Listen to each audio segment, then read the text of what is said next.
শুধু দর্শক বন্ধু, আপনারা দেখছেন একে নিউজ বাংলা। আর এই মুহূর্তে উপস্থিত রয়েছে কলকাতা হাইকোর্ট। অসীম সরকার মুসলমানদের পবিত্র গ্রন্থ অর্থাৎ কোরআন শরীফ নিয়ে আপত্তিকর মন্তব্য করেছেন। কিন্তু অসীম সরকার এতদিন পরে কেন মন্তব্য করলেন এই কোরআন শরীফ নিয়ে আপত্তিকর?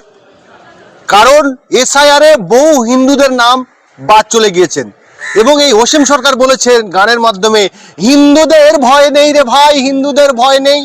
আর আজকে যখন লক্ষ লক্ষ হিন্দু মতুয়ারা বাদ চলে যাচ্ছেন, এই অসীম সরকারকে কিন্তু মানুষ প্রশ্ন করবে। অতি চালাক এই অসীম সরকার কিন্তু হিন্দুদের সিম্পিতি পেতে গিয়ে তিনি কিন্তু এই কোরআন শরীফের বিরুদ্ধে মন্তব্য করলেন। আমরা এতদিন এই বিষয়টা বুঝতে পারিনি। আমার মুসলিম ভাইরা তারা কিন্তু বিভিন্ন থানায় এই অসীম সরকারের বিরুদ্ধে এফআইআর করছেন। এই বিস্ফোরক কথা কিন্তু আমাদেরকে আলোকপাত করলেন মানিক ফকির মহাশয়। মানিক ফকির মহাশয় ঠিক কি বললেন অসীম সরকার এই কোরআন অবমাননা নিয়ে, আপনাদেরকে শোনাবো। মূর্খদের কিছু সুবিধা থাকে, তারা জানে না যে তারা কিছুই জানে না, তারা নিজেরাই জানে না তারা কিছুই জানে না, ফলে তাদের আর কোনো চিন্তা ভাবনা থাকে না। কিন্তু অসীম সরকারকে মূর্খ বললে ভুল হবে। যে মূর্খ বলবে সে আরো বেশি মূর্খ। কারণ ব্যক্তি জীবনে অসীম সরকার একজন কবিয়াল, 4 পাস মানুষ হলেও সে কিন্তু বিশ্বের বাঙালিদের মধ্যে অন্যতম রেখাপাত করেছে একজন কবিয়াল হিসাবে। একজন কবিয়াল, তাকে বেদ, বাইবেল, পুরাণ, কোরআন, গীতা, জিন্দাবেশটা সবই পড়তে হয়, জানতে হয়, তবেই তো সে কবিয়াল। কিন্তু তিনি এই কথাটা কেন বলেছেন সেইটার প্রেক্ষিতটা বুঝতে হবে, কখন বলেছেন। আর বিশ্বনবীর যে কথাগুলো আয়াত তুলে বলছেন, বিশ্বনবী কোন প্রেক্ষিতে বলেছেন সেটা বুঝতে হবে। দুটো জায়গা আমাদের বুঝতে হবে। কবিয়াল অসীম সরকার এমন একটা সময় কথাটা বললেন যখন বাংলার হিন্দু মুসলমান প্রায় 4.5 কোটি মানুষ বেনাগরিক হতে চলেছে। অর্থাৎ এসআইআর এর মাধ্যমে 1.5 কোটির বেশি মানুষের ভোটার তালিকা থেকে নাম চলে যাচ্ছে। এক একজনের নাম বাদ যাওয়া মানে পরিবারে 2 জন 3 জন 4 জন। ফলে এই সময় মানুষের দৃষ্টিটা ঘুরিয়ে দিতে হবে। কারণ মতুয়াদের পুরো শেষ করে দিয়েছেন, মুসলমানরা ওয়াকআপ নিয়ে পুরো শেষ, ইসলাম সংস্কৃতি। তাহলে এই সময় একটা বাঙালি জাতির বিরাট আন্দোলন হওয়ার কথা। উনি কিন্তু একটা বোর্ডে হিসাবে কাজ করেছেন। অসীম সরকারের নিজের কথা এটা নয়। ব্যক্তি জীবনে অসীম সরকারের সঙ্গে আমার কথা হয়েছে অনেকবার। তিনি অনেক বড় বড় ভালো ভালো কথা বলেন কুরআন শরীফ সম্পর্কে, কারণ উনি কবিয়াল। তাহলে এখন বললেন কেন? এখন এটা অসীম সরকার বলেনি, এটা বলেছেন বিজেপি আরএসএস অসীম সরকারকে দিয়ে বলালো। আর আমার মূর্খের দল,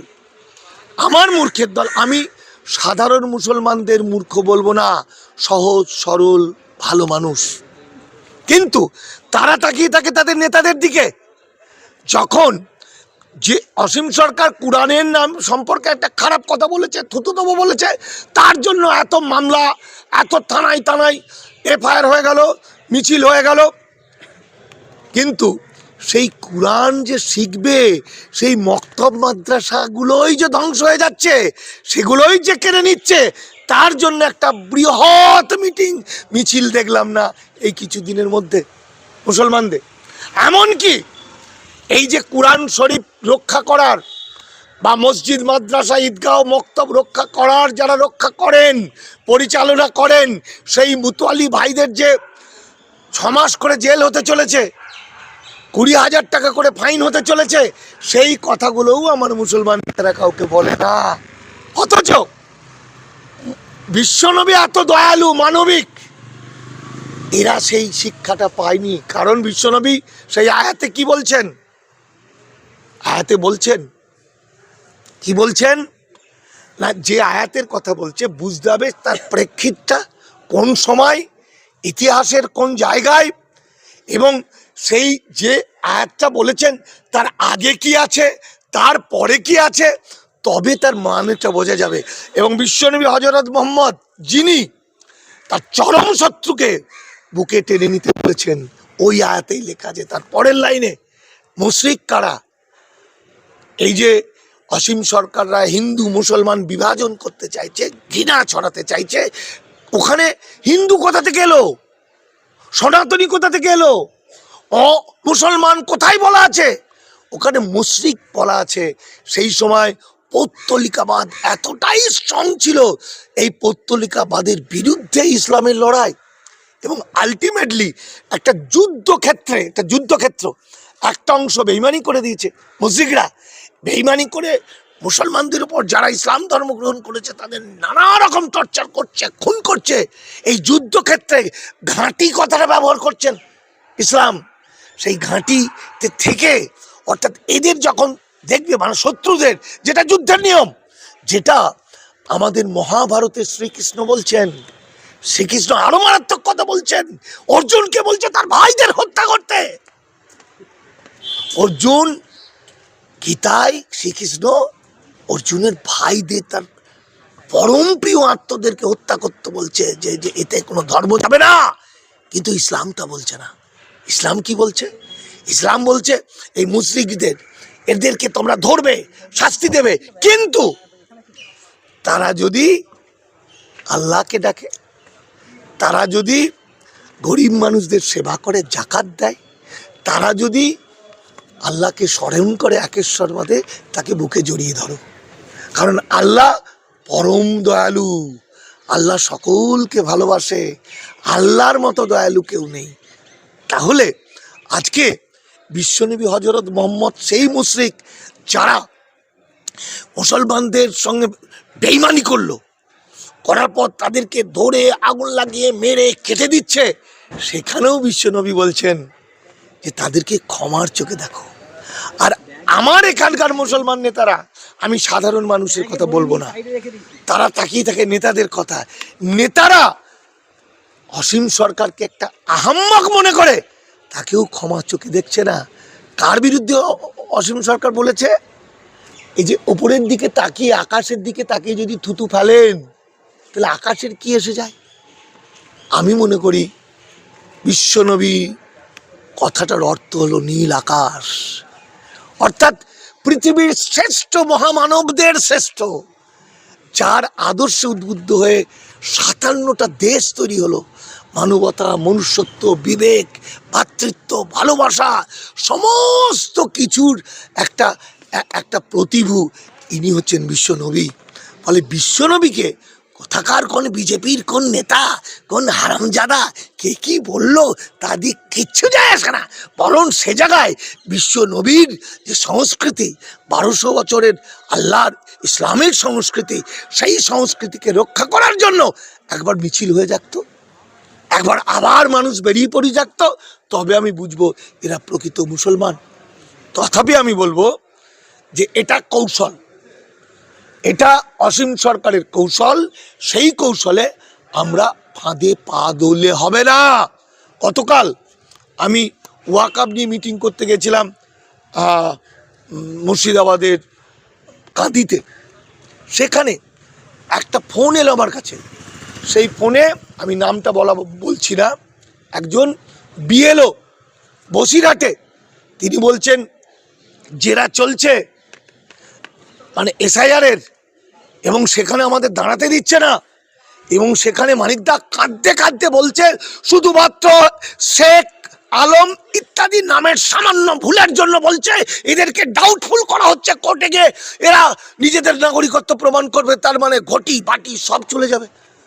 সেখানে বলছে যে হিন্দুদের বলছে বিয়ের পর টাইটেল পাল্টে গেছে, বলছে যে যদি ম্যারেজ সার্টিফিকেট না দেখানো হয়, দেখাতে পারেন, তাহলে আপনার নামটা রাখা যাবে না।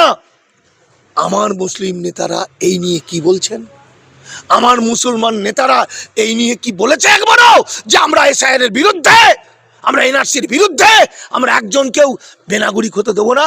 শুধু হিন্দু নয়, এই যে কথায় কথায় বলছে না আমাদের অনেক কম হবে, এই আমাদের অনেক কম হবে মানে হিন্দুদের অনেক বেশি যাবে, আমাদের অনেক কম হবে, এর চেয়েও মারাত্মক কথা নেই। একটাও এই দেশের প্রকৃত মানুষ, একটাও আমার ভূমিপুত্র বেনাগরিক হবে কেন? ওরা অঙ্ক দেখছে, ওরা দেখছে যদি ১০ লক্ষ ১ কোটি হিন্দু হয়, তাহলে ২০ লাখ যদি মুসলমান যাই তো যাক, আরে তুই যা। আমি মুসলমান নেতাদের আগে বলছি তোরা আগে বেনাগরিক হয়ে দেখা, তোরা আগে দেখা, তারপর বড় বড় ভাষণ দিবি। ফলত অসীম সরকারের মতো কুলাঙ্গার আকাশের দিকে তাকিয়ে, বিশ্বনবী মানে নীল আকাশ, তাকে কি গালাগালি দিল না দিল সেইগুলো না দেখে আগে বিশ্বনবীর সেই কুরআন শরীফ যেখানে পাঠ করা হয়, শিক্ষা হয়, সেই মাদ্রাসা মক্তবটা কি করে রক্ষা করা যায় তার জন্য আগে লড়াই কর, তার জন্য মিছিল কর, মিটিং কর। তবে বলবো সত্যি করে তুই মুসলমান, তা নাহলে বলবো তোরা হলে মুনাফিক। আমি সব মুসলমানকে বলছি না, সাধারণ মুসলমান, হিন্দু, সাধারণ মানুষ তো সাধারণই, তাদেরকে যেমন চাকিয়ে দেবে তারা তেমন চাকবে, চাকিয়ে দিলেই হলো।